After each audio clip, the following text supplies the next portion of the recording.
chers collègues. La parole est à Madame la Présidente Valérie Rabault pour le groupe socialiste et apparenté. Oui, merci Monsieur le Président. Nous ne voterons pas cette motion de rejet. J'entends un certain nombre de points évoqués par le président Mélenchon. En revanche, je pense qu'il n'est pas juste d'accuser l'Europe sur nos propres faiblesses ou nos propres turpitudes.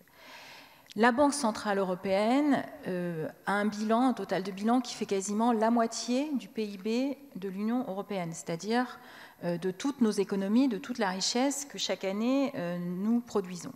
Si ce n'était pas le cas, la France serait incapable d'emprunter aujourd'hui, comme elle le fait. L'Espagne serait incapable de le faire. L'Italie serait incapable de le faire. Donc cette solidarité, Monsieur le Président Mélenchon, vous ne la considérez, évidemment c'est votre droit.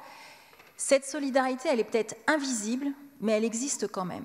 Et si cette Banque centrale européenne n'existait pas, plusieurs de nos économies en Europe, aujourd'hui, seraient en faillite, en banqueroute, comme l'ont été l'Argentine et d'autres pays. Il se trouve que depuis que l'Union européenne existe, aucune des économies européennes n'a été en faillite. Aucune. Ce qui n'est pas le cas de d'autres pays dans le monde qui avaient connu des situations économiques, quand on regarde les indicateurs, proches de ce qui aurait pu exister. Donc, évidemment, on peut regretter que parfois il n'y ait pas plus de solidarité. Là, sur ce point-là, je vous rejoindrai.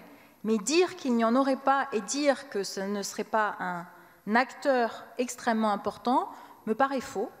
Et c'est pour cette raison que nous ne voterons pas cette motion de rejet, même si sur d'autres points, nous pouvons la partager. Mais sur ce point-là, nous sommes en désaccord. Merci, Madame la Présidente.